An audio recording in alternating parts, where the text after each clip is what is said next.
Muy buenas noches a todos. Bienvenidos a esta octava entrega de Lágrimas en la lluvia, el programa que aspira a marcar la diferencia en complicidad con un público diferente. Hablaremos hoy de tradición y tradiciones y de la dolorosa amputación que las sociedades humanas sufren cuando rompen el lazo misterioso y cordial que con ellas han entablado. Y puesto que tradición es una de las palabras más desprestigiadas, devaluadas, envilecidas y malversadas de nuestra lengua, convendría que comenzásemos liberándola del rebozo de mugre y de formaciones varias con que hemos ido envolviendo su significado. Tradición, del latín traditio, significa entrega, transmisión. Los romanos completaban la compraventa de una casa mediante el acto de la traditio, por el cual el vendedor entregaba al comprador la llave que le franqueaba la entrada a su nueva propiedad. Y a esa entrega de una llave, de unas generaciones a otras, una llave que encajada en la cerradura del mundo nos franquea sus enigmas, es a lo que llamamos tradición. La tradición es una larga cadena viviente de relevos en la que cada generación absorbe el acervo moral y cultural que la precede y lo entrega a la generación siguiente. Y en este proceso de transmisión, que no es inerte ni fosilizado, cada generación enriquece el legado recibido mediante aportaciones propias. Así ha ocurrido desde que el mundo es mundo, en el arte y en la vida. Y la civilización humana ha crecido de este modo, sobre el humus fecundo que los tesoros de las generaciones anteriores nos han legado y encargado preservar y ceder en herencia a quienes venían después.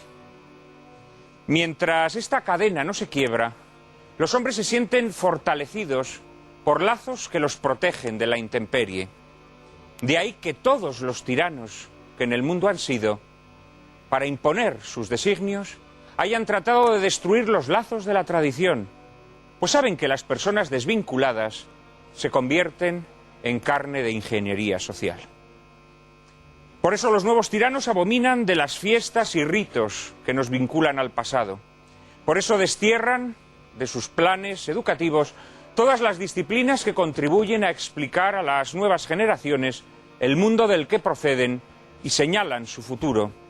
Por eso combaten los lazos vivos que mantienen a los hombres unidos en su origen y orientados hacia su fin, empezando por los lazos familiares y religiosos. Nuestra época ha logrado disminuir, incluso anular, las causas del hambre, de la enfermedad y el dolor físico. Pero hay otro tipo de dolor, el más propio y exclusivo del hombre, que nace de la soledad espiritual y del desaliento vital, de la desesperación, de la falta de sentido de la propia existencia, que no solo no se ha reducido, sino que se ha incrementado de forma alarmante en nuestra época. Y este dolor nace de la falta de lazos, de tradición, de esa conciencia de arraigo que vacía la vida de sentido humano, de objetivos y de esperanza. La tradición alberga al hombre en el tiempo, como su casa lo alberga en el espacio, y le otorga su bien más preciado, el sentido temporal de las cosas, que le permite no perder la vida en la incoherencia y el hastío, la incertidumbre y la dispersión. Solo la tradición nos permite ver el paso del tiempo no como algo que nos gasta y nos pierde, sino como algo que nos realiza y nos madura. Los nuevos tiranos nos venden la ruptura con la tradición como una suerte de liberación mesiánica, en aras de la modernidad y el progreso. Absolutizando el presente, los hombres llegan a creerse dioses y olvidan que las ideas nuevas que les rondan la cabeza, que por supuesto son ideas inducidas por el tirano de turno que ha modelado a su gusto la esfera interior de sus conciencias, son repetición de los viejos errores de antaño, esos errores que solo a la luz de la tradición se delatan. Porque la tradición nos conecta con un depósito de sabiduría acumulada que sirve para explicar el mundo, que ofrece soluciones a los problemas en apariencia irresolubles que el mundo nos propone, problemas que otros confrontaron antes que nosotros, que otros discurrieron antes que nosotros, que otros dilucidaron antes que nosotros. Y cuando los vínculos con ese depósito de sabiduría acumulada son destruidos, cualquier intento de comprender el mundo se hace añicos y se zambulle en un carrusel de aturdimiento y banalidad. Y así, subidos en ese carrusel, nos quieren los nuevos tiranos. Naturalmente, este conflicto entre la tradición y el presente se expresa en la crisis de la verdad, pues sólo la verdad puede orientar y trazar el rumbo de una existencia lograda, como individuo o como pueblo. De hecho, un pueblo que deja de saber cuál es su propia verdad acaba perdiéndose en el laberinto del tiempo y de la historia, sin valores bien definidos, sin grandes objetivos claramente enunciados. Así, los pueblos se ven condenados a una sucesión de cambios indeterminados, sin principio y sin objeto, y a aceptar tales cambios como exigencias de una evolución incontenible. Es verdad que los hombres han deseado siempre cambiar, pero los hombres con tradición desean ese cambio para acercarse a aquello que no cambia. Los que carecen de tradición, en cambio, quieren cambiar para adaptarse a lo que de continuo cambia. Ya no se trata de ganar altura, sino de llevar la delantera en una carrera alocada, sin otra meta que el caos y la barbarie. Y es que la tradición es el mejor parapeto contra la barbarie, el mejor antídoto contra quienes desean confiscarnos el alma. Terminaremos citando un pasaje de Alexis de Tocqueville, en el que el autor de La democracia en América imagina la sociedad futura con unos tintes que hoy adquieren una dimensión profética. Veo una multitud innumerable de hombres semejantes o iguales entre sí, que giran sin cesar sobre sí mismos para procurarse placeres ruines y vulgares con los que llenan su alma. Retirado cada uno aparte, vive como extraño al destino de todos los demás. Se halla al lado de sus conciudadanos, pero no los ve. Los toca, pero no los siente. No existe sino en sí mismo y para él solo. Sobre estos hombres se eleva un poder inmenso y tutelar que se encarga solo de asegurar sus goces y vigilar su suerte. Absoluto, minucioso, regular, advertido y benigno, este poder se asemejaría al poder paterno, si como él tuviese por objeto preparar a los hombres para la edad viril. Pero al contrario, no trata sino de fijarlos irrevocablemente en la infancia, y quiere que los ciudadanos gocen, con tal de que no piensen sino en gozar. Trabaja en su felicidad, mas pretende ser el único agente y el único árbitro de ella. Provee a su seguridad y a sus necesidades, facilita sus placeres, conduce sus principales negocios, dirige su industria, arregla sus sucesiones, divide sus herencias y se lamenta de no poder evitarles el trabajo de pensar y la pena de vivir. Después de haber tomado así entre sus poderosas manos a cada individuo y de haberlo formado a su antojo, el soberano extiende sus brazos sobre la sociedad entera y cubre su superficie de un enjambre de leyes complicadas, minuciosas y uniformes, a través de las cuales los espíritus más raros y las almas más vigorosas no pueden abrirse paso y adelantarse a la muchedumbre. No destruye voluntades, pero las ablanda, las somete y dirige. Obliga raras veces a obrar, pero se opone incesantemente a que se obre. No destruye, pero impide crear. No tiraniza, pero oprime. Mortifica, embrutece, extingue, debilita y reduce, en fin, a cada nación, a un rebaño de animales tímidos e industriosos, cuyo pastor es el Estado. Convertirse en rebaño. Ese es el destino de los pueblos sin tradición. Y para denunciar este triste e infrahumano destino, contaremos hoy con 4 invitados de excepción. Los escritores Santiago de Mora Figueroa, marqués de Tamarón, y Horacio Vázquez Rial, que hoy se incorporan a nuestras lágrimas en la lluvia, y 2 amigos que esta noche repiten, el editor Carmelo López Arias y el jurista Miguel Ayuso. Les prometo un coloquio formidable, pero antes, María Cárcava les presenta la película que lo ilustrará. Buenas noches, Juan Manuel, y buenas noches a todos ustedes. Un lujo y un placer poder ver la película que les ofreceremos a continuación. Cinema Paradiso es un film de 1988. Está dirigido por el italiano Giuseppe Tornatore, que también se encarga de escribir el guión, al que incorpora muchos recuerdos de su propia infancia y juventud. Tornatore es uno de los más afamados directores del cine italiano de las últimas décadas, con títulos como Pura Formalidad, El hombre de las estrellas, La leyenda del pianista en el océano, Malena o la reciente Varia.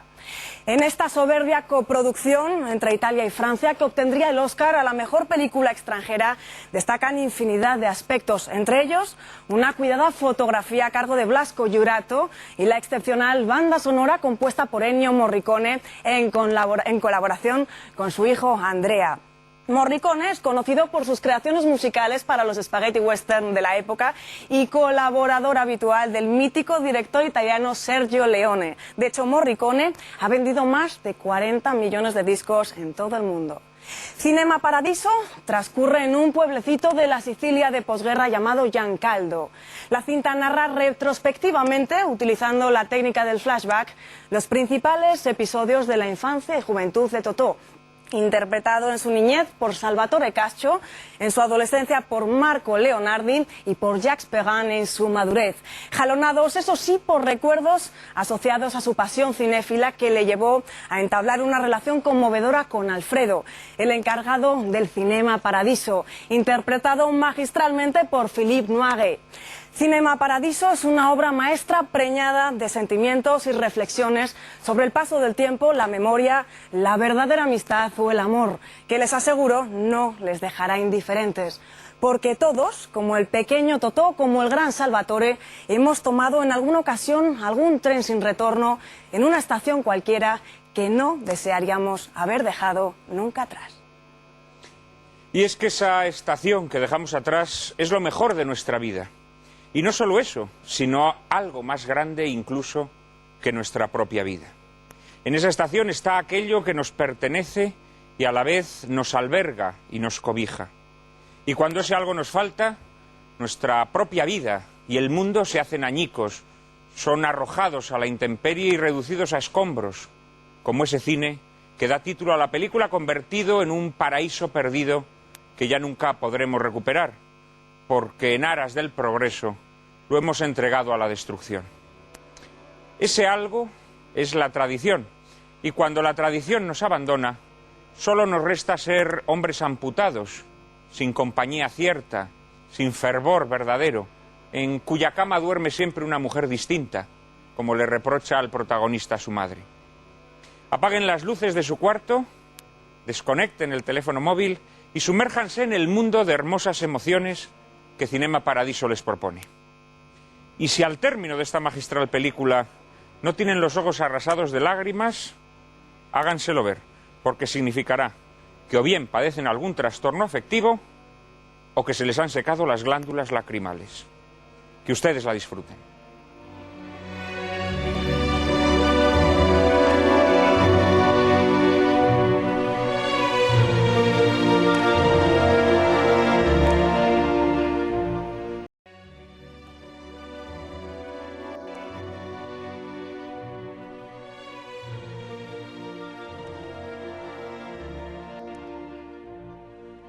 Ven cómo tenía razón cuando les decía que si no lloraban con esta película es porque padecían algún trastorno afectivo. Como aquí no en ninguno mantenemos un trastorno afectivo, hemos llorado viendo la película, hemos llorado viendo esa última secuencia con esas imágenes perdidas y recobradas que vuelven desde el pasado para hacerle recordar al protagonista lo que fue su infancia, lo que fue su adolescencia, y para volver por última vez a trabar contacto con su maestro y amigo, con el encargado del Cine Paradiso, Alfredo. Nosotros también queremos estar en contacto con todos ustedes y por eso hemos dispuesto un correo electrónico que diariamente María Cárcava vigila para que nos hagan llegar todas las propuestas y sugerencias que deseen. María, ¿cómo ha ido esta semana nuestro correo electrónico? Pues como siempre, muchísimos correos. Por ejemplo, Alfonso Ejido afirma haber encontrado en este espacio un oasis anhelado y por fin vislumbrado. Nos sugiere como tema para un próximo programa el ecologismo y agradece que recomendemos normalmente libros para ilustrar cada tema que tratamos. Santiago Mancheno, en la misma línea que el señor Ejido, agradece tu valentía, Juan Manuel, en tus exposiciones iniciales. José Manuel Otero nos ha enviado una carta muy reflexiva y emotiva en defensa de un tema que a la vez propone, la familia. Elena Rodríguez, por otro lado, pide que hablemos de la función pública y Ángel Gálvez nos felicita a todos por el programa de la semana pasada sobre ideología de género y por el hecho de haber mencionado la problemática de las denuncias falsas. Nieves Zafra pide con acertada visión comercial que saquemos el DVD del programa. Y en fin, la verdad es que muchísimos correos, cada día más y más mensajes que recibimos y estamos encantados de recibir en la siguiente dirección: lágrimas@intereconomia.tv, lágrimas@intereconomia.tv. Bueno, pues la verdad es que todas esas propuestas que nos hacen nuestros espectadores van a ser escuchadas. Y ya les puedo anunciar que tendremos un programa sobre la familia, no tardando mucho, probablemente de aquí a mes y medio. Y también les anticipo que tendremos un programa de ecologismo, para el que todavía tengo que buscar película. Para el de la familia creo que ya la tengo, y además es una película que se titula exactamente así, La familia, de Ettore Scola. Para el del ecologismo tengo que pensarlo y muy probablemente me pueda ayudar uno de nuestros invitados hoy, a quien además voy a emplazar para que el día que toquemos este tema esté también entre nosotros, que es el Marqués de Tamarón. Enseguida se lo presento a todos ustedes. Hoy tenemos, como les decía, un cuarteto excepcional, un cuarteto francamente, bueno, como todos los que vienen aquí a nuestro programa de Lágrimas en la Lluvia, con el cual vamos a poder disfrutar y seguro que nos va a dar un programa memorable, un programa precisamente para grabar en DVD, como nos pedía una de nuestras espectadoras. Yo no me atrevo a pedirle ya al jefe de esta casa que grabe nuestros programas y los reparta con el diario La Gaceta, porque la semana pasada le pedí que nos adelantase el programa y ha cumplido, ha accedido a esta petición, de manera que hoy ya no me atrevo a hacerle una petición más. Pero desde luego el programa de hoy, lo verán, será para guardar en DVD. Paso a presentar a nuestros invitados de hoy. En primer lugar, Horacio Vázquez Rial, nacido en Buenos Aires, es escritor, historiador, doctor en historia, fue finalista del Premio Nadal con Historia del Triste y ganador del Premio Fernando Quiñones con La capital del olvido. Otras novelas suyas fundamentales son El soldado de porcelana y El camino del norte. Entre sus ensayos destacaremos La izquierda reaccionaria, La guerra civil española, una historia diferente, o Perón, tal vez la historia.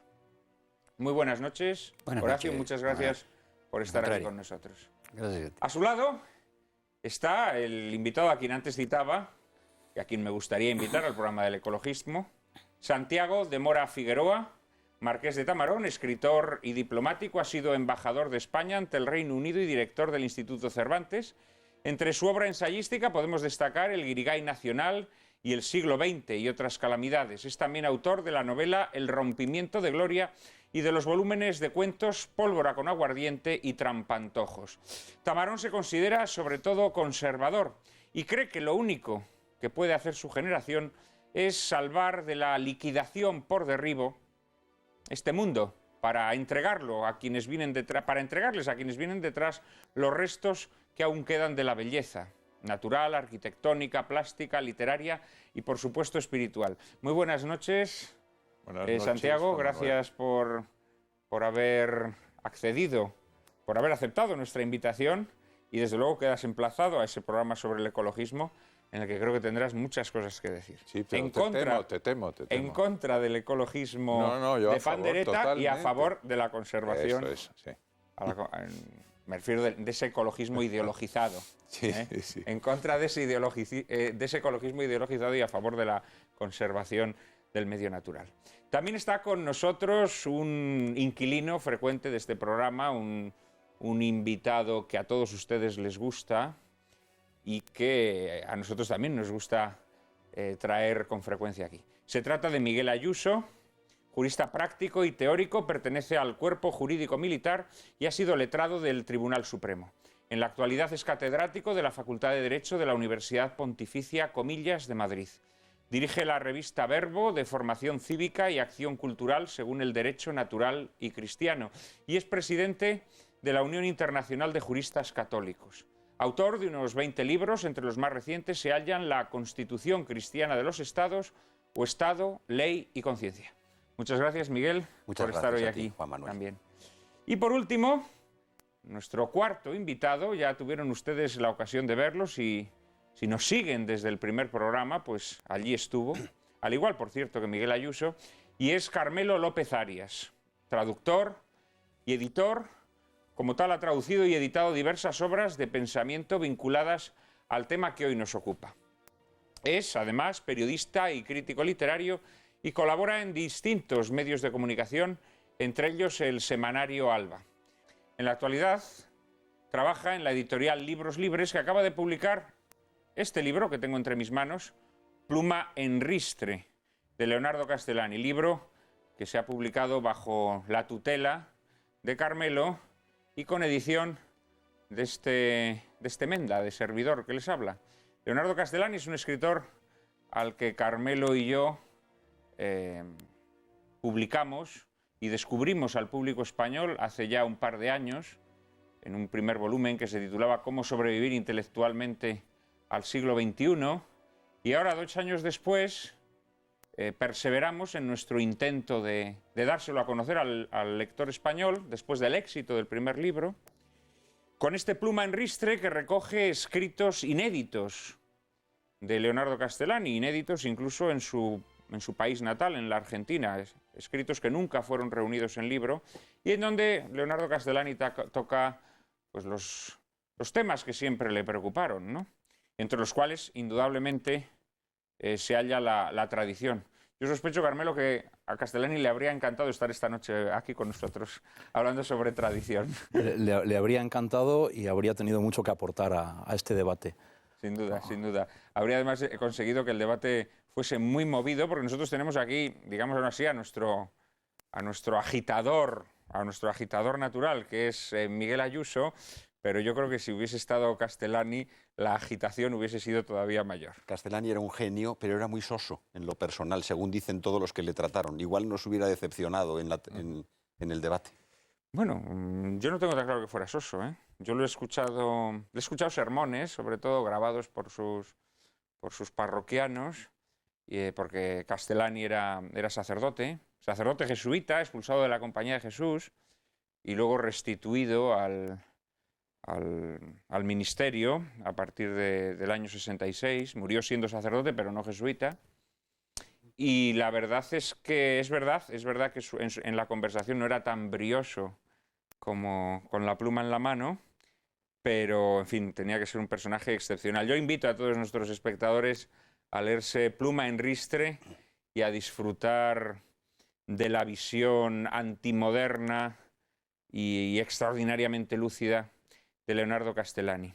Y bueno, también voy a empezar por un antimoderno como tú, Miguel. ¿Qué te ha parecido la película? Bueno, yo hoy no voy a anticipar el juicio. Es decir, que voy a hacer unas referencias a las distintas características de la película para que no te confíes y a continuación haré la conclusión de lo que me ha parecido la película. Vamos a ver, la historia es cursi, pero es tan auténtica que hace que la autenticidad se sobreponga a la cursilería. He de decirlo así. Bueno, a lo mejor es que la vida a veces es cursi, ¿no? La historia analizada con una cierta distancia es cursi. Pero también he de decir que es magistral la película, precisamente por eso. Se nota en todo, la interpretación es excelente, el Totó niño es magnífico y el Totó maduro también. A mí el que me parece menos convincente, me parece un poquito edulcorado y poco falso, es el adolescente, la verdad. Me parece excelente la fotografía, como ya se ha dicho, la banda sonora, la música es extraordinaria también, la edición, no hay, digamos, entre la historia que es la película. En español se dice montaje. Perdón. Acabas de meter ahí un anglicismo. Perdón. Montaje, ya sabes que yo no voy al cine nunca. Me estás obligando a ver más películas de cine que las que he visto en mi vida. Pues el montaje es excelente. No hay solución de continuidad cuando se pasa de la historia, es decir, la película, a las historias, que son las que se ven en las distintas películas, ¿no? E incluso ese momento, esa transición perfecta del niño al adolescente en un segundo verdaderamente magistral. No, la película es conmovedora. Yo le pondría como reparo los decorados, la escenografía, que me parece no muy creíble, salvo que sea un guiño a Cinecittà, es decir, al rodar películas de estudio, por así decir. Pero eso no parece un pueblo siciliano de los años 40 ni de ninguna época. Y bueno, te diría, la película es conmovedora, pero no te agradezco que me la hayas hecho ver. No te estoy nada agradecido, porque efectivamente me ha saltado la lagrimilla, y eso es señal de decrepitud yo no lo creo. Inmediata. Yo no lo creo. Hombre, si se llora en público, como hacen algunos ministros cesantes, sí que ciertamente me parece signo de decrepitud, pero no, creo que emocionarse ante la belleza hasta las lágrimas no es signo de decrepitud, sino de sensibilidad. Con lo cual, celebro que hayas derramado alguna lagrimilla en el silencio de tu casa viendo esta película. No sé si a los demás os ha pasado lo mismo. Horacio, ¿te ha gustado la película? No. ¿No te ha gustado? A ver, explícanos. No, precisamente porque me parece excesivamente sentimental. Sin embargo, ahora estaba pensando al hilo de la película y los comentarios de Miguel, en una observación que hace en algún momento Umberto Eco en un ensayo, donde dice por qué el Partido Comunista Italiano fue el menos bestia de los europeos.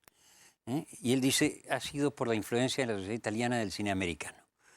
Es decir, es lo que ha cambiado la sensibilidad de los italianos y los ha hecho más civilizados que otros. Yo creo que a Umberto Eco le ocurre, como suele ocurrirnos, como en el cuento de Edgar Allan Poe de la carta robada, que aquello que buscas para dar respuesta a una pregunta que te haces es tan evidente que no lo ves. Evidentemente el Partido Comunista ha sido el menos bestia de todos los partidos comunistas europeos por el influjo civilizador del catolicismo. Del catolicismo, evidentemente. Claro. Yo creo que es una cosa yo evidente. creo que están ambas cosas.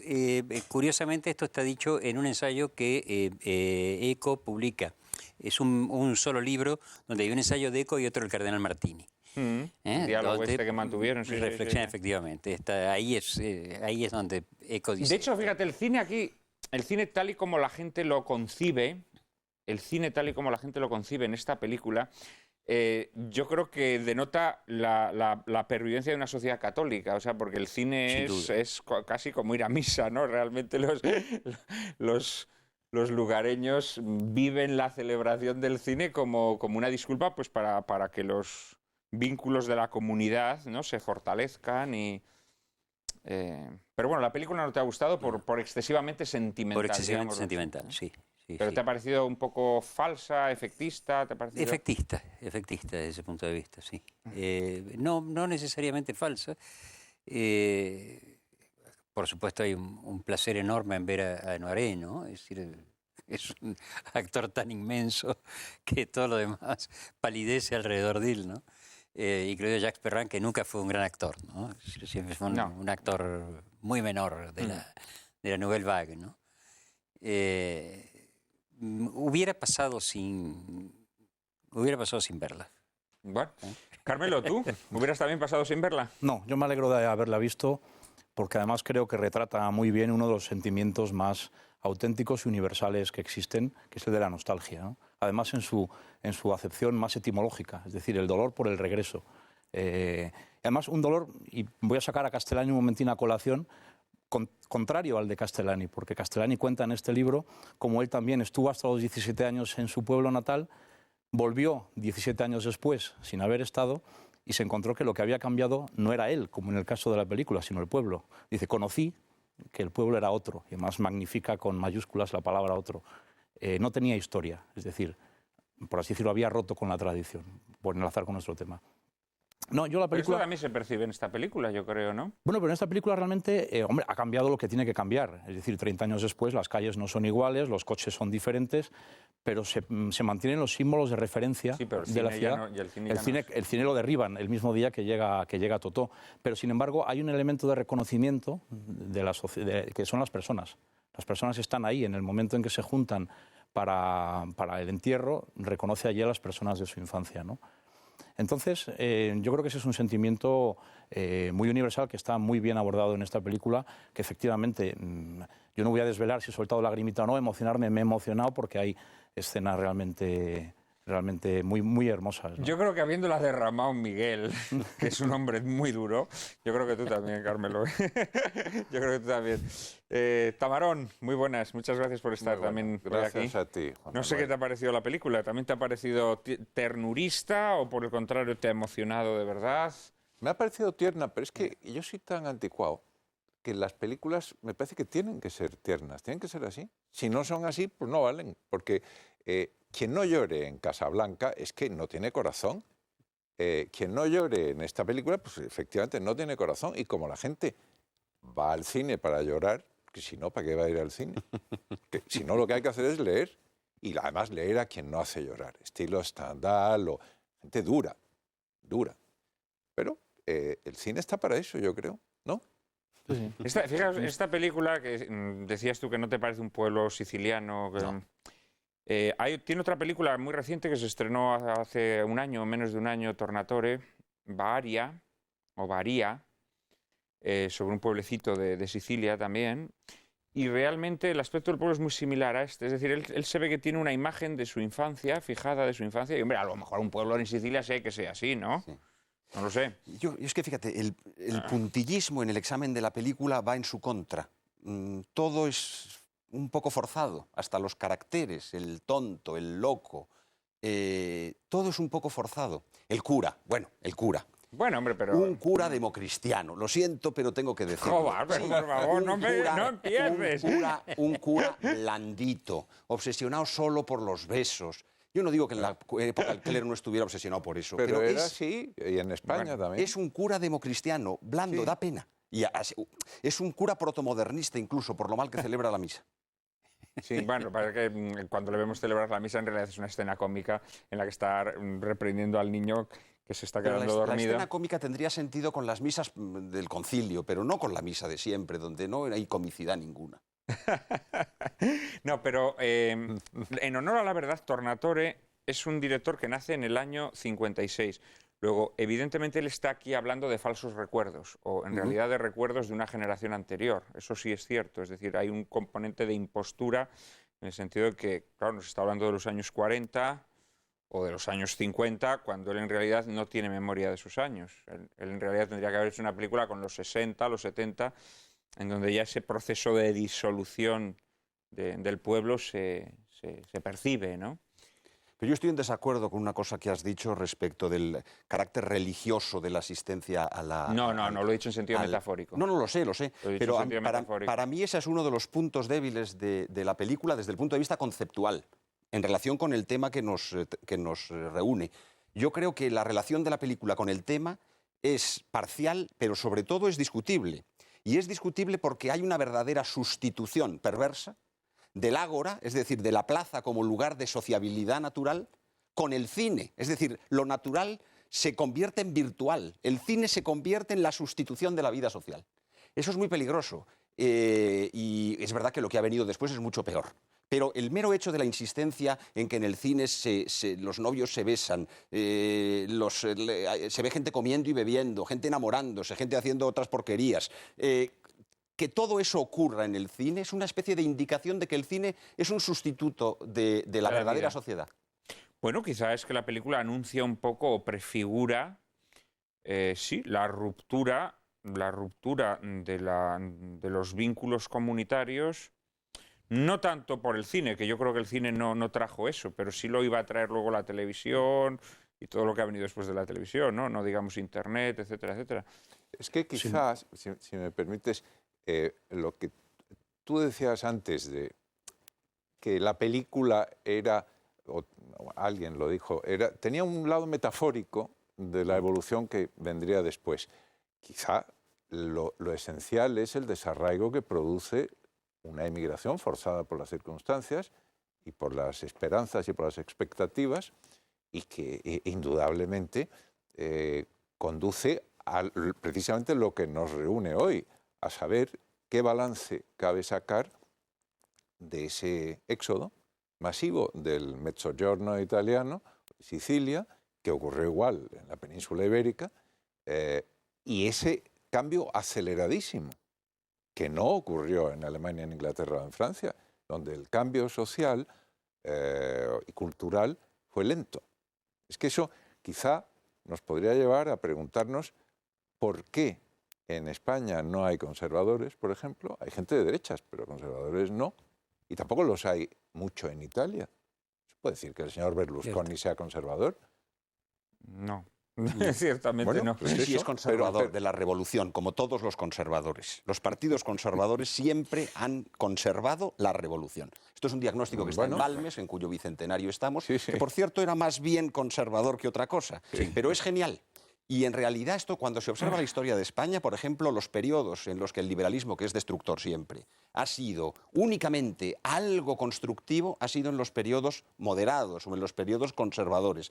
Porque el conservatismo se limita a conservar la revolución. Pero los verdaderos liberales destruyen todo. yo creo que tú estás hablando como... Yo no me acuerdo quién era el pensador o el político español del siglo XIX que decía, en España no hay conservadores, hay conservaduros. Sí. Pero no duros de dureza, duros de monedas, pesetas, ¿no? de las monedas de 5 pesetas. Que era lo que les importaba. ¿Sigue siendo así? Me hago una pregunta en torno de esto y lo que el cine como eje organizador de la vida social. Esto no fue así en la Italia ni de finales de los 40 ni en los 50. Es decir, los organizadores sociales en cualquier pueblo pequeño eran la iglesia y el local del Partido Comunista. Y esto era así, es decir, la gente giraba en torno a estos dos ejes. Y en todo caso, el cine llegaba muchas veces a través de la iglesia, es decir, se proyectaban películas en la iglesia, ¿no? Y esto, vamos a decir, yo no lo viví, pero lo vi registrado en el cine.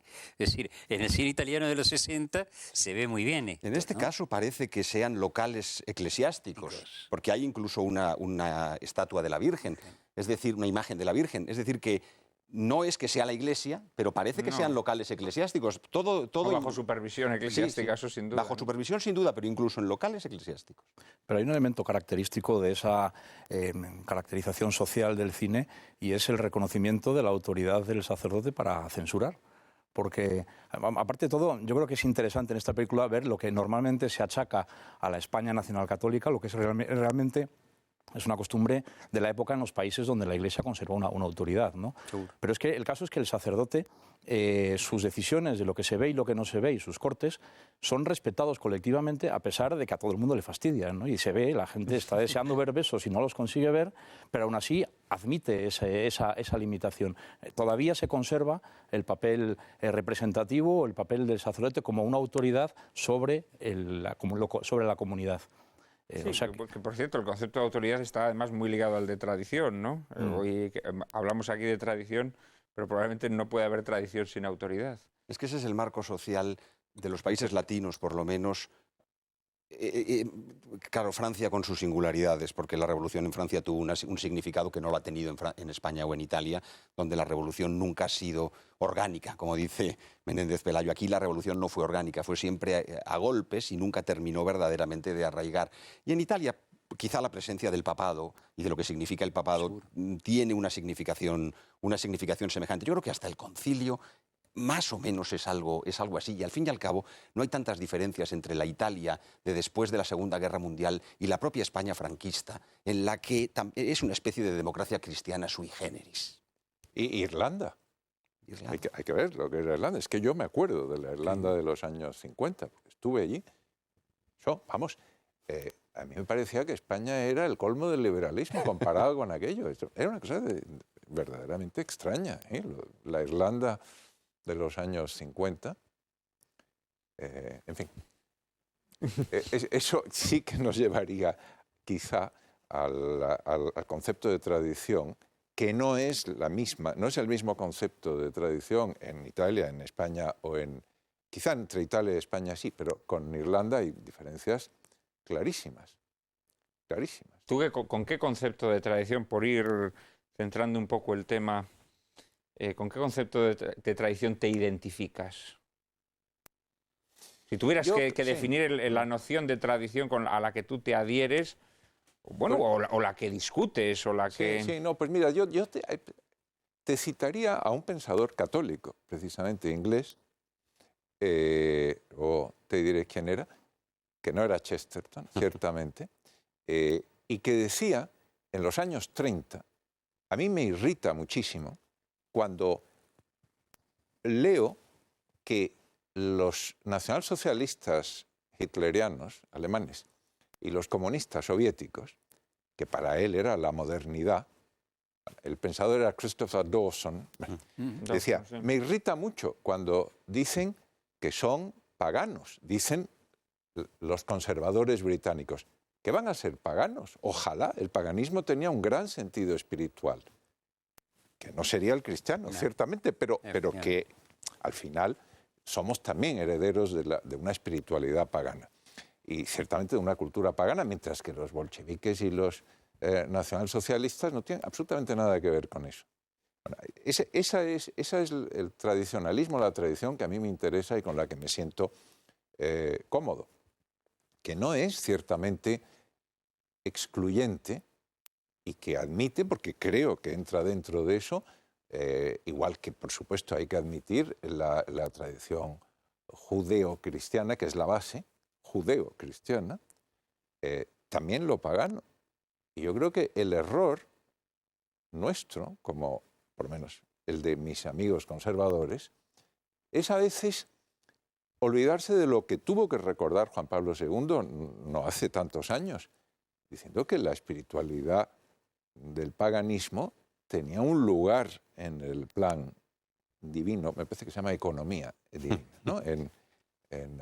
Economía no en el sentido pesetero ni conservaduro. Y creo que el olvido de eso nos lleva a empobrecer la tradición en general y a hacer más difícil que subsista, me parece a mí. Yo tendría alguna cosa que decir, pero no sé si Carmelo, que estamos... No, vais a hablar los cuatro. Voy a cerrar este primer bloque con una breve intervención de cada uno de los cuatro, planteando la noción de tradición. Si quiere hablar Horacio, yo no... Sí, da igual. No, yo iba a apuntar algo sobre lo que habías dicho tú, Santiago. Se le ha atribuido el paganismo al nazismo a falta de mejor causa. Claro, Lo que ha sido el nazismo y el bolchevismo también han sido radicalmente anticristianos. Sí. Esto sí, esto no hay ninguna duda. Y por supuesto anticudíos, esto huelga decirlo, ¿no? Claro. Yo creo que la atribución del paganismo es una cosa como secundaria, ¿no? Sí. Es decir, porque no tenían que atribuirle más que eso, es decir, definirlos por la negativa, sí, eran anticristianos, esencialmente, ¿no? Creo que eso es tradición alemana, además, de un sector muy amplio de la sociedad alemana, el ser anticristiano, ¿no? Miguel, yo diría algunas cosas respecto de lo que se ha dicho al hilo, antes de decir yo algo por mi cuenta de modo positivo sobre cómo veo la tradición. Yo, la verdad es que esto de la tradición judeocristiana a mí no me gusta. Primero porque creo que la tradición cristiana, digamos, incorpora elementos, claro está, del Antiguo Testamento. Es la renovación de la Antigua Alianza. Luego, por tanto, de alguna manera, la tradición, que es la tradición que emerge de la verdadera novedad que constituye el Evangelio, arraiga en una novedad precedente que es la Antigua Alianza. Pero esta Antigua Alianza, que está en la Torá, y de la que después el cristianismo no es sino prolongación y perfeccionamiento, no tiene que ver con lo que hoy entendemos por tradición judía o judaica, que es la de la Cábala, y que tiene unas connotaciones y unos significados radicalmente distintos, de donde emergen tradiciones herméticas, de donde emergen tradiciones verdaderamente anticristianas, verdaderamente paganizantes, masonizantes, lo que se quiera. Hay un universo complejo que deriva de esa otra tradición. De tal manera que cuando se dice hoy judeocristiana, no se puede decir sin introducir una distinción, me parece, en el sentido que yo acabo de hacer ahora. También tendría ganas de decir algo sobre el significado del nazismo, del fascismo. En el caso del fascismo es diferente, no se pueden englobar, es evidente. O en conexión con el marxismo. En todos los casos se trata de, digamos, de transformaciones del pensamiento moderno. Es decir, son todos fenómenos de la modernidad en sentido teórico, no de la modernidad en sentido de los tiempos modernos, es decir, de lo que se llama la edad contemporánea.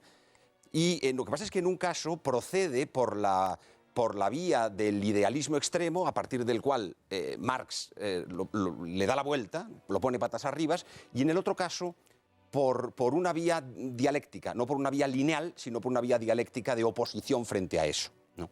Pero, si se me permite, yo diría ahora algo positivo respecto del significado de la tradición. Vamos a ver, la tradición, tenemos que pensar una cosa, la tradición tiene la misma etimología que la traición, es lo mismo. La etimología es la misma, se trata de la entrega. Lo que pasa es que en un caso la entrega es a los hijos y a los discípulos para que lo perfeccionen y para que lo entreguen a su vez, y en otro caso es a los enemigos para que lo destruyan y lo profanen. Luego, el elemento capital es la entrega, pero no cualquier entrega.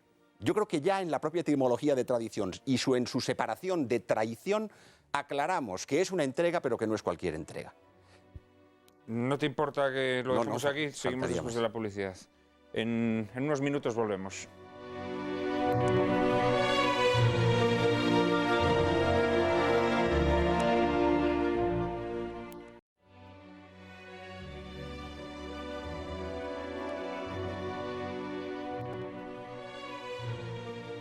Muy buenas noches otra vez. Aquí estamos hablando de tradición y ya se empieza a apuntar un debate entre nuestros invitados, algunas disensiones o distintos enfoques.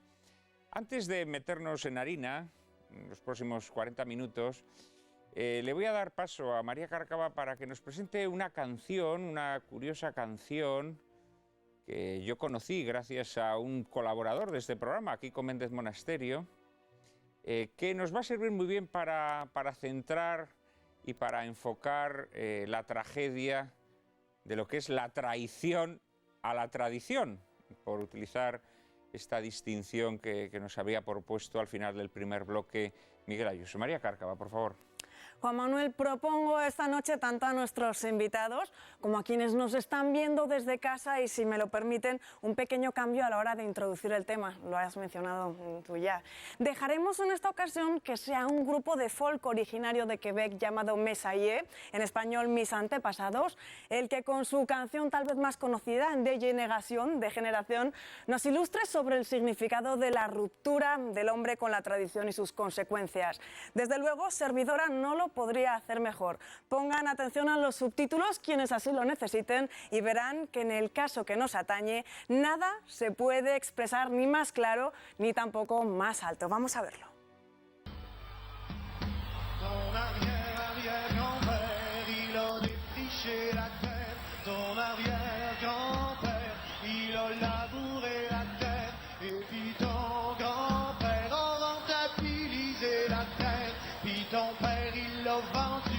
Pour devenir fonctionnaire.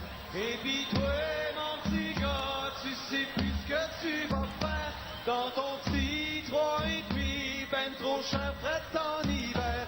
Il te vient des envies de devenir propriétaire et tu rêves la nuit d'avoir ton petit lopin de terre.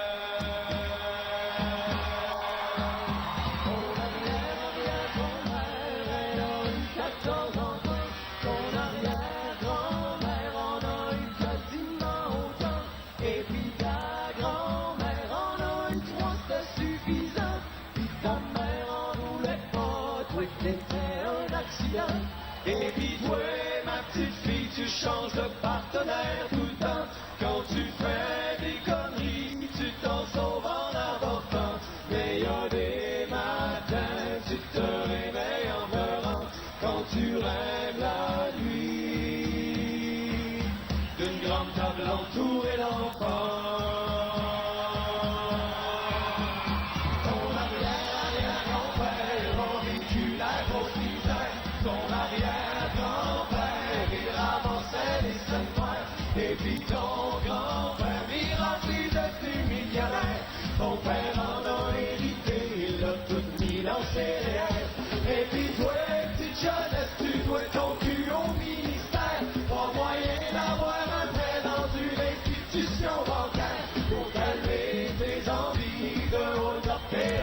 frontières, tu lis des livres qui parlent de simplicité volontaire. Tes arrière-grands-parents, ils savaient comment t'aider. Tes arrière-grands-parents, ça swingait fort dans les mêlées. Puis tes grands-parents ont connu l'époque yéyé. Tes parents, c'était les discos, c'est là qu'ils se sont rencontrés. Et puis toi, mon ami, qu'est-ce que tu fais de ta soirée? Éteins donc ta TV, faut pas rester encavané. Heureusement que dans vie, certaines choses refusent de changer. En fait, tes plus beaux amis, car nous allons ce soir danser.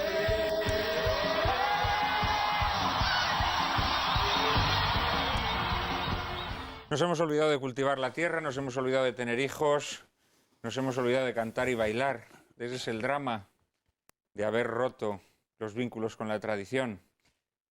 Interrumpí antes tu discurso, pero ¿verdad que lo ilustra muy bien esta canción? Lo ilustra muy bien y luego me gustaría también decir algo sobre la cosa, pero casi prefiero terminar el termina discurso que tenía. Y luego damos la voz a quienes... Y luego... bueno, pues estaba diciendo que la palabra tradición tiene que ver con la entrega, es evidente, creo que no es una entrega cualquiera, porque hay otras entregas que son traiciones, y esas entregas producen un efecto, que es la creación de un patrimonio.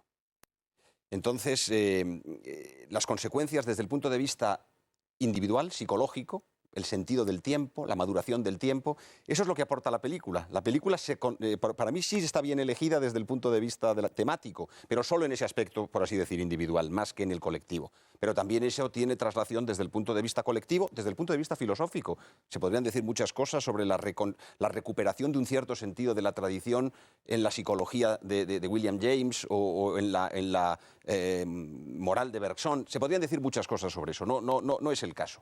Yo quisiera simplemente reducir esto a una cita que mi maestro Rafael Gambra solía repetir con frecuencia, en la que está en 4 líneas dicho lo que es el sentido de la tradición y del tradicionalismo. Dice que la estabilidad de las existencias crea el arraigo, que produce, que genera dulces sentimientos y sanas costumbres.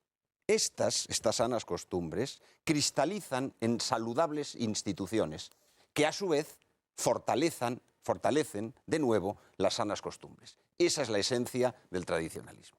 Bueno, yo creo que está muy bien resumido el proceso de entrega, de un cierto tipo de entrega que implica, por una parte, vigor sociológico en lo que hay que salvar, pero por otra parte, depuración ética, porque si no estamos en presencia de una tradición que no se refiera a la ley moral, estamos ante un etos sin moral, ante una ética sin moral, que es lo que hoy en general se nos propone. Sí, una carcasa, una tradición externa, digamos, como de pompa y circunstancia, pero vacía, ¿no?, de lo que le da sentido, naturalmente. Carmelo. Sí, bueno, la cuestión teórica de la tradición y de cuándo esa tradición entra en conflicto con lo que se llama el progresismo, la modernidad. La modernidad, es una cuestión que surge básicamente a partir de la Ilustración en el siglo XIX y ha seguido hasta hoy en la medida en que ese combate ha continuado y ha tenido momentos estelares, por así decirlo, de conflicto entre ambas tendencias.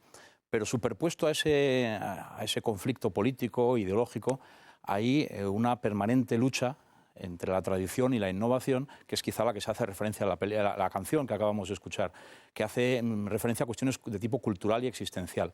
Acabamos de verlo, por ejemplo, en la celebración de Halloween, ¿no? De Halloween o del Día de los Difuntos, según quién lo mire y cómo, ¿no?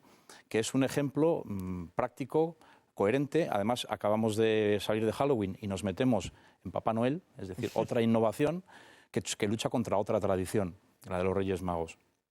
Es un conflicto mucho más amplio que el puramente político. Es la mentalidad innovadora, la mentalidad que considera que todo lo que existe puede y debe cambiar solamente por el valor del cambio en sí.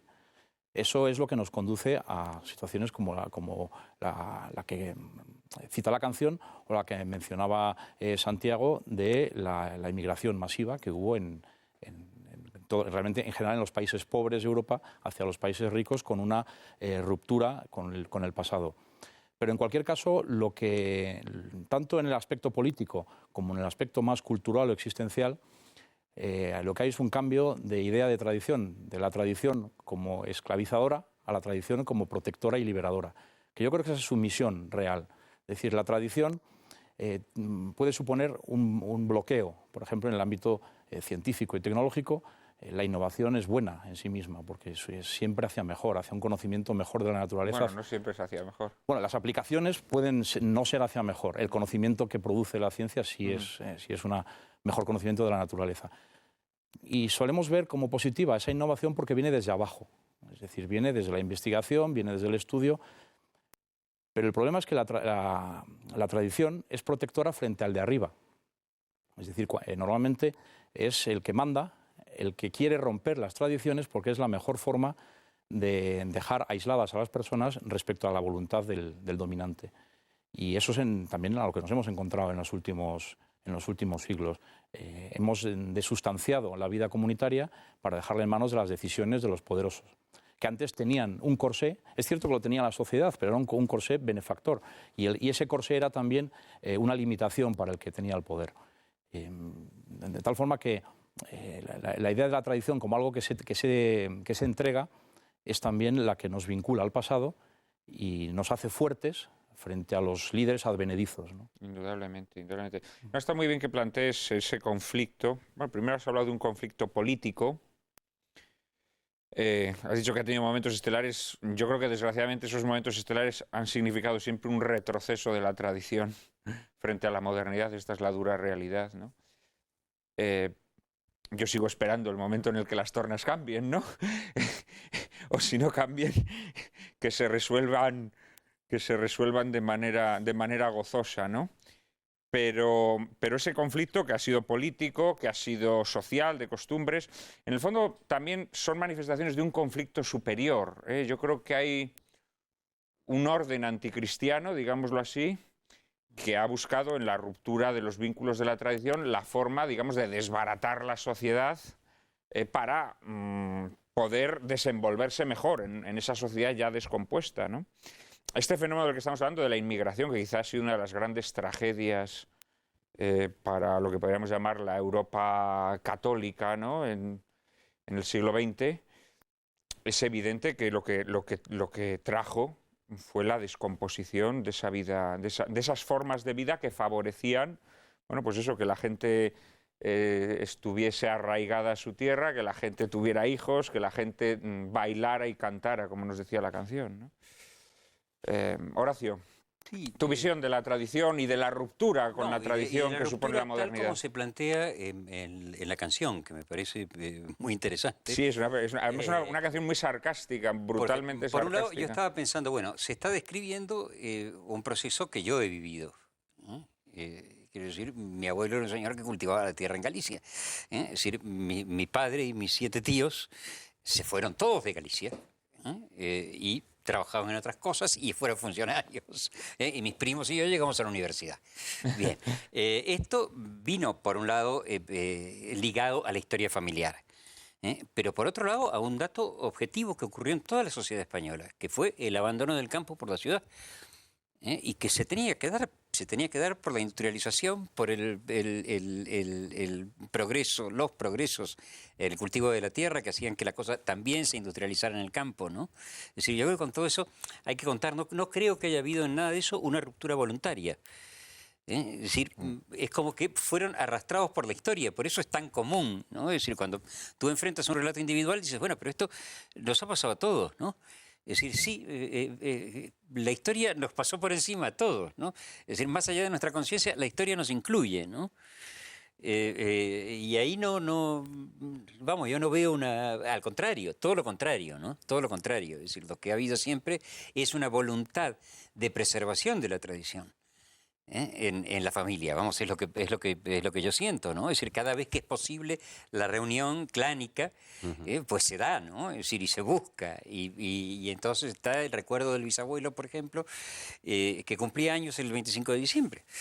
Es decir, y donde se juntaban decenas y seguramente más de un centenar de familiares, ¿no? en su casa. Y todo eso está ahora en la forma de la nostalgia. Una nostalgia que es activa a la hora de buscarnos los unos a los otros y de seguir siendo familia. Sí, pero actúa yo creo a nivel nostálgico, es decir, la sociedad todavía no tiene la capacidad, o sea, la verdadera, ¿no?, nutriente como para cambiar su forma de vida. Es decir, sí, miramos con nostalgia, cómo añoramos ciertas formas de vida, cómo añoramos la familia unida, cómo añoramos... pero la realidad es que luego no tenemos la capacidad, ¿no?, para tratar de torcer el rumbo de esta historia enloquecida, ¿no?, en donde hay que estar cambiando permanentemente para poder estar al hilo de los tiempos. Pero sabiendo que no se puede regresar. Bueno, Es yo creo que las incluso, personas... yo lo puedo decir físicamente. Las personas cuerdas, lo que era la manera... aldea de mis abuelos hoy forma parte de Palas de Reyes. Es decir, porque la ciudad fue creciendo y se la comió, ¿no? Es decir, yo no creo que sea un proceso inexorable, ineluctable, como lo ha descrito un poco No, yo tampoco Horacio. Yo no estoy de acuerdo. Yo lo que creo, estoy más de acuerdo con la observación inicial tuya antes de darle la palabra a Horacio, que en realidad requeriría un complemento, me parece. Yo creo que la tradición es inescindible de la existencia humana. Es decir, el hombre no puede no ser tradicional, pero no puede. Es decir, aunque quiera. Está en su Y naturaleza. no puede porque para eso tendría que anular su ser, de algún modo. Es decir, o convertirse en un salvaje. Los hombres sin tradición son salvajes, porque tendrían que prescindir de todo lo que les ha hecho. Eso decía Santayana. En realidad nacemos albergados en la comunidad. Y si no fuera porque la comunidad nos permite desarrollar las potencias de nuestra naturaleza, no podríamos desarrollarlas.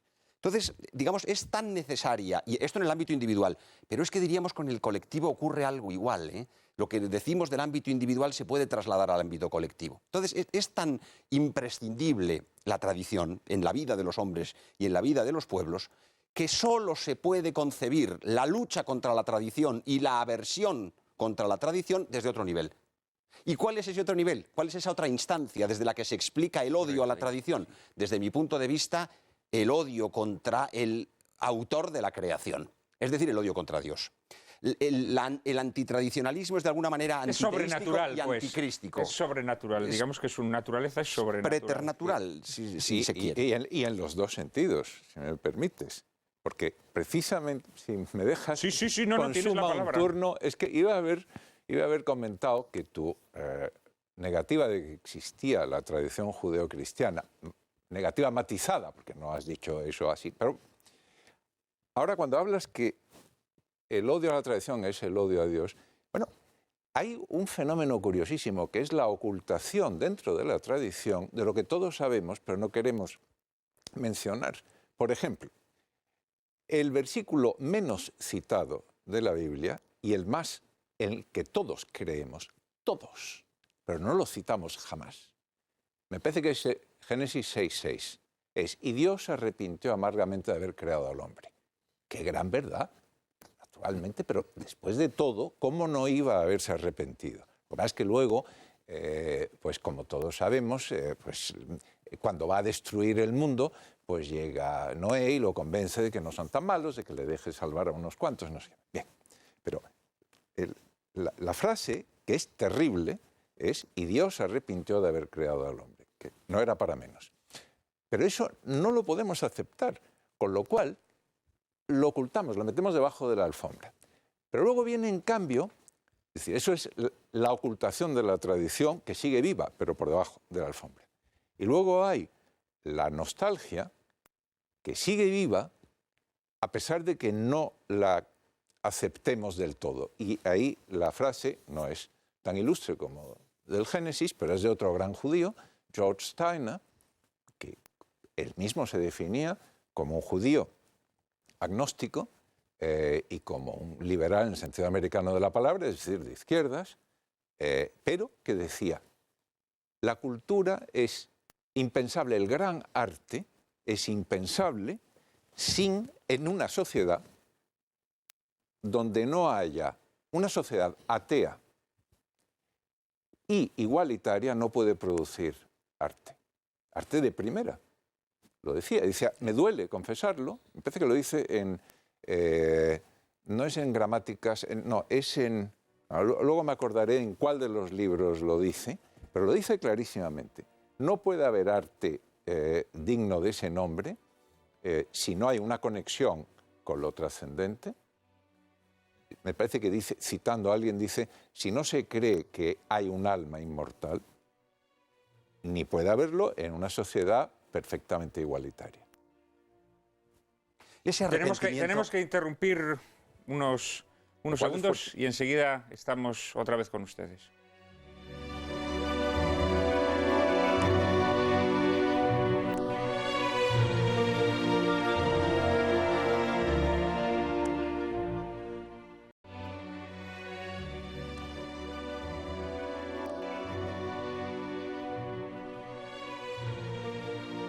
Citaba Tamarón un versículo del Génesis que yo creo que de alguna manera, al citarlo tal y como lo has citado, lo has encapsulado y aislado de la historia de la salvación. Es decir, Dios en ese momento se arrepiente de haber creado al hombre, pero precisamente porque ve que el hombre no es como a él le hubiese gustado que hubiese sido, inmediatamente recapacita y le concede el mayor don concebible, precisamente para tratar de corregir su deriva, ¿no? Que es encarnarse y redimirlo. Esto es lo que verdaderamente hace que el enemigo se encolerice y odie al género humano, porque el enemigo ve en el género humano, ve a un ser lleno de imperfecciones, lleno de debilidades, que sin embargo Dios convierte en su favorito. Esto lo subleva especialmente y creo que, en esto tengo que reconocer que estoy con Miguel Ayuso sin que sirva de precedente, creo que al final las fuerzas antitradicionales lo que odian es la encarnación de lo divino en lo humano, porque a fin de cuentas lo que la tradición postula es que los lazos humanos son un reflejo de la intervención de lo divino en nuestra humanidad tan llena de debilidades, ¿no? Y creo que el odio a la tradición es un reflejo de ese odio demoníaco, ¿no? De ese odio demoníaco al hombre. En todo caso...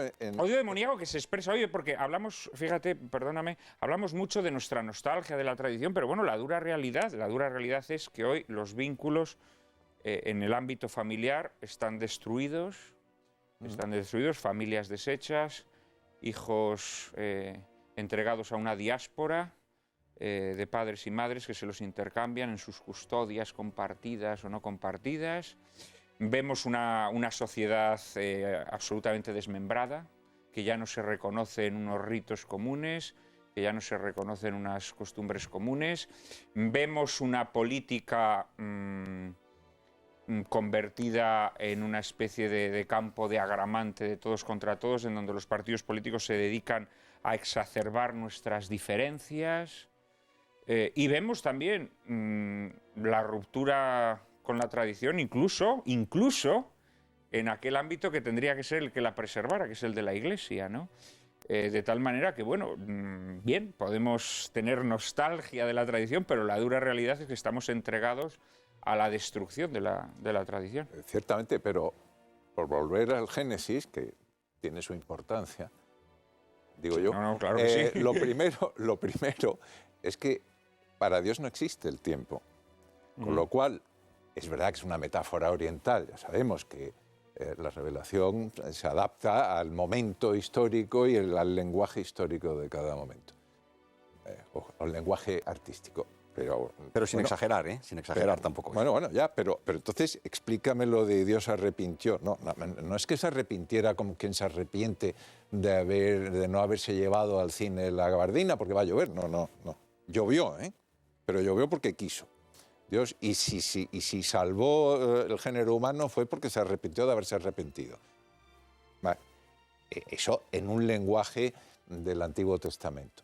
Un lenguaje filosófico y riguroso, pues no tiene más explicación que la naturaleza corrupta del hombre es una realidad que está en nuestra tradición. y que desde luego no se puede ocultar. No, yo creo que hay que aceptarlo y el ser misantrópico es lo más sano que se puede ser.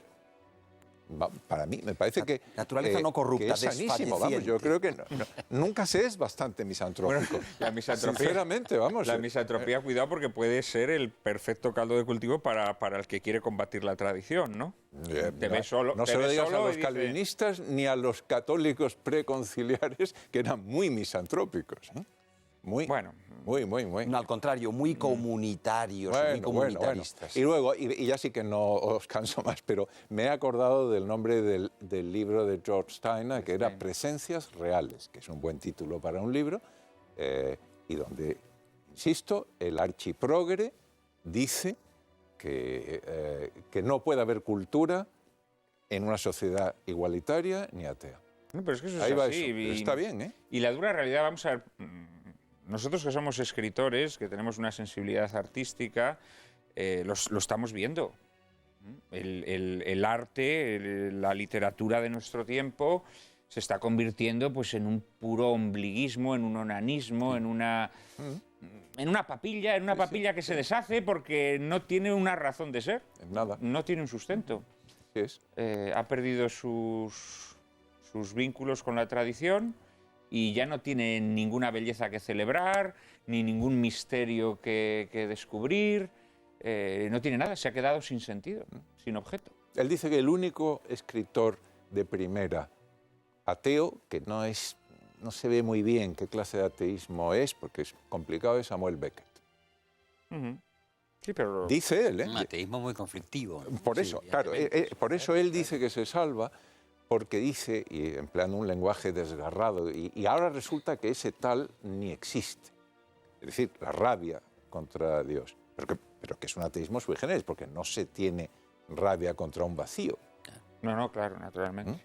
Esa rebelión del hombre contra Dios, bueno, que está en Nietzsche y está en tanto... Pero en el fondo eso tiene un punto de arraigo más con la tradición, aunque solo sea como revuelta, que muchas veces el agnosticismo, que muchas veces el deísmo, que es lo que está más bien en el fondo de la modernidad. Claro, que eso es lo que dice Steiner.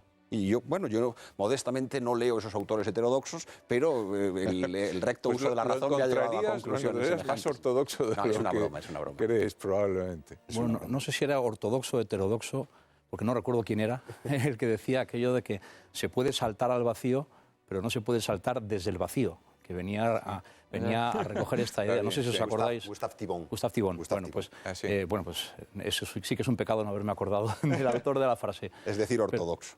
Sí, pero es precisamente esta idea de que... no, es una frase muy buena. Que nosotros ahora estamos saltando desde el vacío. Pero no podemos, que es un poco lo que dice Miguel. Es decir, que aunque lo intentemos, es imposible porque somos lo que hemos sido y somos lo que hemos recibido, ¿no? De hecho, somos una herencia. Lo que nos identifica no es lo que nosotros aportamos, porque lo que nosotros aportamos es una gota de agua en el mar, en el conjunto de una valoración del universo. Lo que caracteriza al mar es el conjunto de las gotas y cómo están unidas y qué es lo que hacen juntas. Yo creo que la inquietud, por lo menos en el plano generacional, no se refiere a lo que hemos recibido, sino a si hemos sido capaces de transmitir. Es decir, porque el drama está en los más jóvenes, ¿no? Es decir, pareciera ser que a medida que se baja en edad, mayor es el vacío. Y ahí hay algo en lo que fallamos nosotros. Ese es el problema. Evidentemente. Ese es el problema. Porque en realidad, aunque en la apariencia del acto, de la estructura del acto de la entrega, parece que la posición activa la tiene el tradens, el que entrega, en realidad quien tiene la posición activa es el que recibe, es el accipiens. Y ahí es donde está el problema, en el que en nuestros días vemos que ese accipiens, por los motivos que sea... Pues por los motivos que sea, porque están siendo sometidos a una labor de ingeniería social y de lavado de cerebro impresionante. Claro, es que esa es la dura realidad. Es decir, es que esos chavales no pueden recibir nada, no pueden alargar las manos, porque las manos se las han amputado. Sí, pero mira, en sociedades donde... Los han privado de instrumentos de conocimiento, de la realidad. Bueno, los han privado de una familia. Claro, son chavales que nacen en familias rotas, destruidas, que ya no pueden tener esa experiencia de la familia que habéis tenido vosotros. La última pirueta de la ingeniería social es el tema del apellido, ¿no? Bueno, sí, esto si quieres es pintoresco, es pero bueno. evidente que desde el poder se ha hecho todo un trabajo Claro. de división social. Sí, Claro, pero es que ahí está el yo ahí problema. no estoy de acuerdo porque lo del apellido es volver al sistema anterior a Bonaparte. 1700. Sí, claro. algo Sí, sí, así, Bonaparte es el que lo antes del establece. Código Civil. Antes del Código Naturalmente Civil. los hermanos tenían, bueno, tú lo sabes mejor seguro que yo, había muchos hermanos con apellidos en distinto orden porque heredaban unas capellanías o unas tierras o unos feudos de su madre o lo Sí, que pero sea, ahora y el ya énfasis está. se pone en que no haya acuerdo. Claro, hoy tiene un significado muy Ya, antitradicional, claro. porque es Bien. romper la Ya. estirpe Sí, sí. en la generación. Esto es muy significativo. Yo creo que la tradición se concreta en estirpes. Por eso el pensamiento y la literatura moderna siempre ha hablado de generaciones, en vez de estirpes. Exacto. Porque la estirpe es tradicional y la generación es temporal, es lo que tenemos en este momento, es fugaz. Por cierto, Horacio, la Horacio, copla tú que hablaba- quizá de todos los que estamos aquí, digamos que has vivido más, por tu biografía, has vivido más el combate contra la tradición, digámoslo así, ¿no? Y en Sí. un determinado momento recapacitas, ¿no? Ese proceso, ¿cómo lo habéis vivido la gente de tu generación y de tus orígenes, digámoslo así, ideológicos? Bueno, vamos a ver, la gente de mi generación tuvo todas las opciones. La sociedad en su conjunto no era progre. Es decir, algunos de nosotros éramos progres, pero había otra oferta social. Es decir, las estanterías estaban llenas de libros. Es decir, todo el pensamiento estaba expuesto. Todavía no había hecho régimen el poder y no había estrechado todo esto solo al pensamiento progre, ¿no? Es decir, bueno, yo he escrito sobre esto, evidentemente, muchísimo, sobre el proceso, ¿no? de transformación, de reflexión acerca de la realidad. Yo creo que el tema tiene que ver con el vínculo que uno tenga con la realidad, ¿no? Es decir, si uno es capaz de reconocer lo real, pues simplemente se pone a pensar y prescinde de lo que el conjunto le está imponiendo, es decir, lo social que lo rodea le está imponiendo. Es decir, puede elaborar realmente un pensamiento. ¿Cómo? A través de la tradición, claro, es decir, a través de lo heredado, es decir, asumiendo lo heredado, comprendiendo que hay una serie de cosas en las que uno está metido por el peso de las circunstancias, de la época, el momento político tremendo de violencia, de enfrentamiento constante.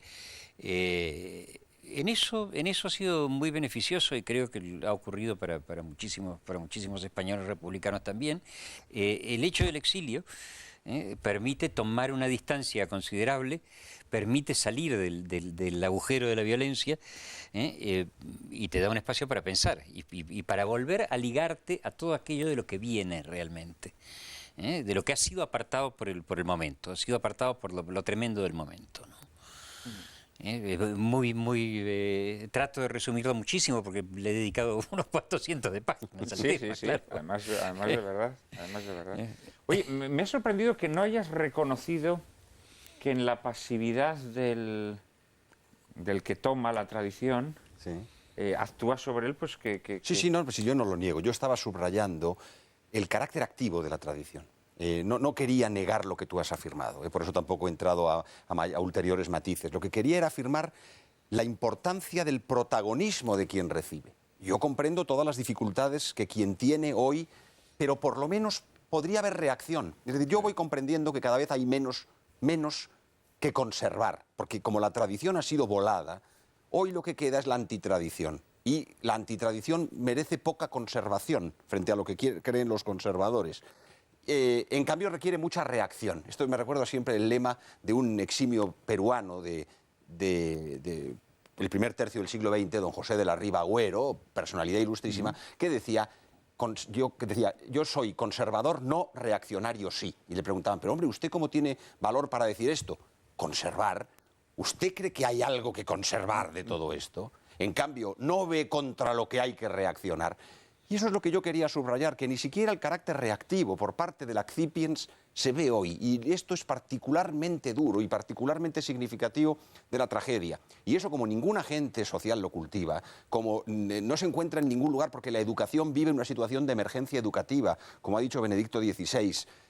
como digamos, la tradición política ha sido volatilizada y como la propia Iglesia, en realidad, con buenas intenciones, pero con una incompetencia total desde la época del concilio, por lo menos, si no antes, no ha sabido preservar ese patrimonio extraordinario. No hay que olvidar que la Iglesia tiene la tradición como fuente complementaria, junto con la revelación. Entonces, digamos, es penoso que en el ámbito sociológico, político, educativo, y se haya sumado a los agentes de la destrucción, a los agentes de la liberación, a los agentes de la desvinculación, frente a lo que es la tradición, que es todo lo contrario. Tanto como sumarse, no digamos. No. En muchos periodos y en muchos sectores... Se ha dejado arrastrar, más bien, ¿no? De hecho, la teología de la liberación es un... Pero yo tengo una cierta simpatía por una cierta interpretación. Al otro campo, ¿no? Al otro campo. Claro. La Iglesia es evidente que por... Mejor eso que digamos, el pensamiento eclesiástico burgués y democrático moderno. En lo otro hay una especie de reacción contra el mundo moderno equivocada y tarada por el marxismo. Pero verdaderamente de casta. Tradicional en su profundidad, aunque en su superficie demoledora. En cambio, el conservatismo eclesial es lo contrario, es la burguesía. Quizá donde yo más percibo, fíjate, donde yo más percibo esta traición a la tradición en el ámbito de la Iglesia, que es una concesión, digamos, al racionalismo, ¿no? Porque claro, evidentemente los dogmas parusíacos, desde una mentalidad estrictamente racionalista, pues claro, son casi inaceptables, ¿no? La Iglesia ha dejado de predicar los últimos tiempos, la segunda venida de Cristo, la resurrección de la carne, el juicio final. Ha dejado de predicar. Y esto, claro, es algo terrible porque matas la raíz de la esperanza cristiana, ¿no? Y ahí sí que se percibe, no diré que el que se haya sumado a las fuerzas, sino el que se ha dejado arrastrar por las fuerzas, que quizás es un matiz que convendría introducir. Yo pienso que la Iglesia tiene que dar un paso ahora atrás. te paso, perdón, primero Tamarón, luego... No, pero muy brevemente, quizá más insidiosa ha sido la abdicación del arte sacro. Pues pasar de tener la mejor música sacra a tener el cuplé católico, como lo llama una amiga mía, muy creyente, por cierto, vamos, es que se le cae uno los palos del sombrajo. Sí, forma parte de lo mismo. Es que es tristísimo. Forma parte de lo mismo. Claro. Y cuando tú decías antes, y muy acertadamente, que la Iglesia pierde como fuente la tradición, que estaba consagrada como tal, el Código Civil también consagraba la costumbre como fuente del derecho. ¿Y eso a dónde ha ido a parar? Incluida la ley esta que van a sacar ahora. Quiero decir que es un fenómeno que, por supuesto, que la Iglesia lo sufre. También lo sufren las instituciones, en fin, por no citar más. Otras. Horacio, ¿querías decir algo? Sí, yo decir que tal vez la Iglesia en este momento esté obligada a dar un paso atrás en lo teleológico. No los pensadores católicos, la Iglesia como tal. Es decir, a no hablar del tema por un rato, es decir, puesto que todo el siglo XX ha sido un siglo teleológico materialista. Es decir, teleológico, no teológico. Teleológico, es decir, donde el fin de los tiempos se situaba en el socialismo, es decir, en cualquier utopía de ese tipo, ¿no? Es decir, cualquier utopía materialista, ¿no? Y es como que en un momento dado eso ocupó todo el terreno, ¿no? Es decir, y la Iglesia se vio obligada a reducir el suyo, ¿no? No así los pensadores católicos, evidentemente que sí siguieron en este debate. Algunos. Pero si solo fuera una renuncia a hablar y a predicar el juicio final... No, lo he puesto como ejemplo... No, pero es que no predica, o ha predicado mucho menos el juicio particular. Es decir, que realmente, y ya no solamente es que hable de la parusía, que no hable de la parusía, es que tampoco habla de lo que sucede, de lo que va a suceder en cuanto todos lleguemos a ese momento, que nos vamos a morir, y parece que nadie nos lo recuerda nunca, ¿no? Y que va a ser un camino discriminatorio el momento de nuestra muerte, ¿no? Pero bueno, eso es un elemento más de la pérdida del apego a la tradición que caracteriza al mundo moderno y del que la Iglesia se dejó envenenar. Y el problema de la tradición es que, precisamente porque es algo vivo, cuando se rompe, deja de ser una tradición para convertirse en una teoría.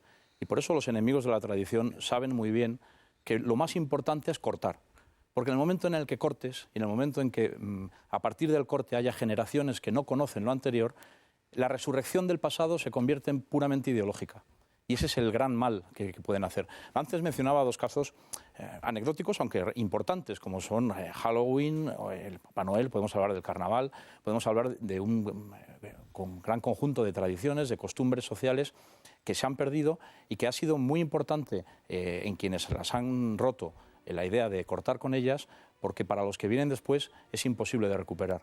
Porque ¿cómo se puede volver a unas Navidades sin Papá Noel cuando ya haya habido varias generaciones que han recibido los regalos de Papá Noel? Pues no tiene sentido, ¿no? Y además los regalos de Papá Noel han desplazado al Niño Dios y lo han sacado de plano. Claro. Ese es el problema. La Navidad la dejas vacía, la llenas con la morralla. Exactamente.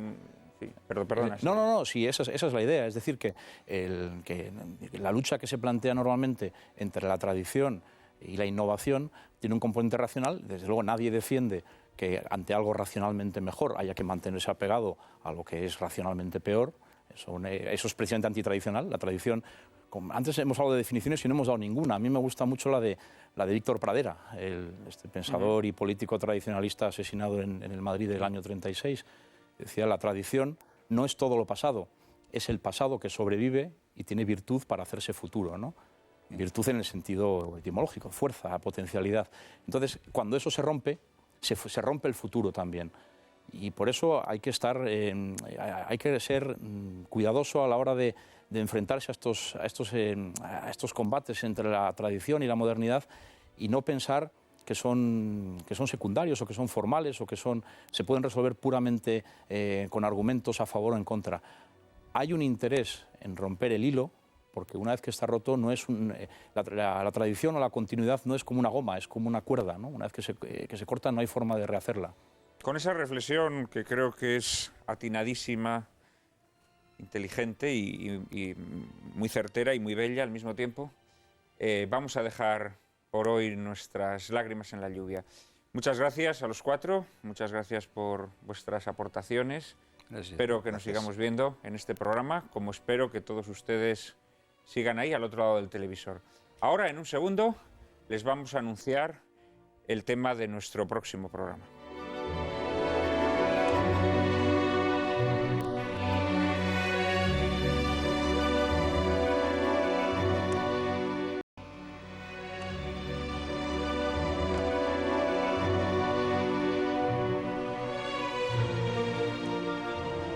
Siempre me ha parecido, Cárcava, no te importa que te ponga así la mano suavemente en el hombro, ¿no? Castamente. Siempre me ha parecido que no te cuentas entre las que tienen demasiada confianza en los políticos. Mira, Juan Manuel, voy a sacar a colación unas palabras de Groucho Marx. La política es el arte de buscar problemas, encontrarlos, hacer un diagnóstico falso y aplicar después los remedios equivocados. Y en gran medida la política la hacen los políticos, así que ha sido bastante tibio diciendo que soy un poco templada. No me gusta nada, porque ya me he hecho mayor. Ya te has hecho mayor y en cambio ellos se han hecho cada vez más marxistas de Groucho Marx. Efectivamente, se dedican a crear los problemas y una vez creados tratan de arbitrar soluciones a los problemas que previamente han fabricado ellos mismos. La semana que viene les ofreceremos un programa sobre el estado de nuestra clase política, sobre sus miserias y virtudes, sobre las lacras que la corrompen y sobre los posibles remedios que recompongan la confianza del pueblo en sus representantes políticos. Analizaremos los excesos de la partitocracia, el cáncer de la corrupción y el progresivo apartamiento de los políticos enzarzados en sus luchas de poder de las verdaderas inquietudes de la gente corriente. Ilustraremos nuestro debate con una hilarante comedia clásica, El senador fue indiscreto, protagonizada por William Powell. Una sátira sobre los turbios manejos y también sobre las estrafalarias carambolas que pueden llevar a una persona calamitosa a ocupar las más altas responsabilidades políticas. ¿Les suena? Qué malvada eres, Cárcava, ¿eh? Siempre estás lanzando indirectas contra nuestros dignísimos gobernantes. Lo de dignísimos. En fin, no se la pierdan. Ya saben que a partir de ahora ya no podrán llorar lamentando que la televisión es un desierto de la inteligencia y el buen gusto. Ahora ya pueden refrescarse en el oasis que cada viernes les brinda lágrimas en la lluvia. Todos los viernes a las 9:30, recuérdenlo bien, 9:30, no 10 de la noche, aquí en Intereconomía Televisión.